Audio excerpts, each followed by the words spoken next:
about to walk into something daunting. Maybe something like, "You can do this," or "I'm a strong, independent person who knows how to handle tough things," or "You is strong, you is kind, you is important." Whatever it is something that brings you courage, right? Something that bolsters you up. St. Patrick had that as well. Today, since his feast day, I figured it'd be a good time to think about how we march into battle. A battle of spirit, more like it. St. Patrick was the great evangelizer of Ireland. While not Irish himself, Ireland has taken him on to be a great patron.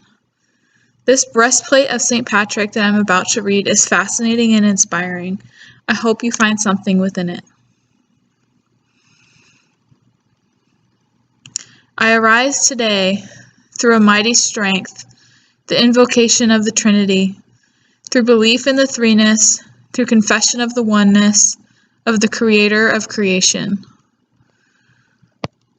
I arise today through the strength of Christ's birth with his baptism, through the strength of his crucifixion with his burial, through the strength of his resurrection with his ascension, through the strength of his descent for the judgment of doom.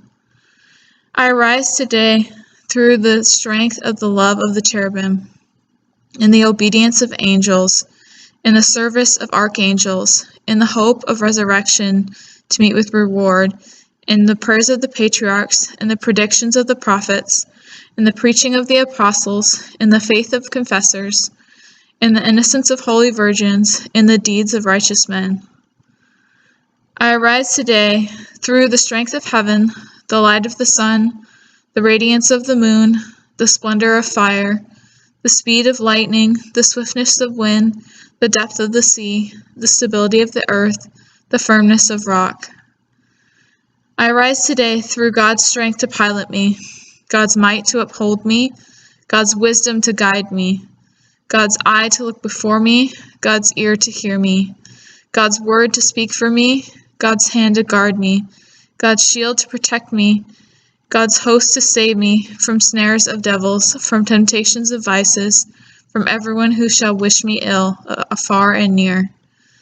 I summon today all these powers between me and those evils, against every cruel and merciless power that may oppose my body and soul, against incantations of false prophets, against black laws of paganism, against false laws of heretics, against craft of idolatry, against spells of witches and smiths and wizards, against every knowledge that corrupts man's body and soul. Christ to shield me today against poison, against burning, against drowning, against wounding, so that there may come to be an abundance of reward.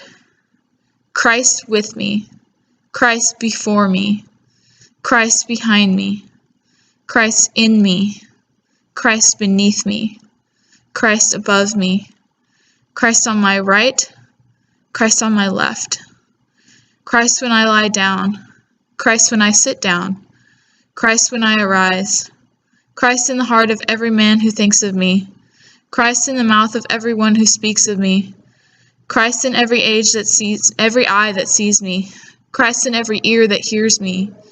I arise today through a ministry of strength, the invocation of the Trinity, through belief in the threeness, through confession of the oneness of the Creator of creation.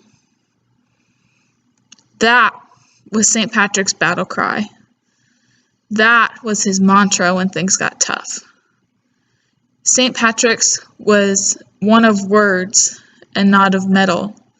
He wore it as a protector when he was marching into the battle of evangelization. What about St. Patrick's breastplate struck you? What particularly struck me was St. Patrick's belief of Christ with him, always, in every corner of his being. St. Patrick knew he had God with him. How is God near to you during these times? How can you practice seeing God in your corner?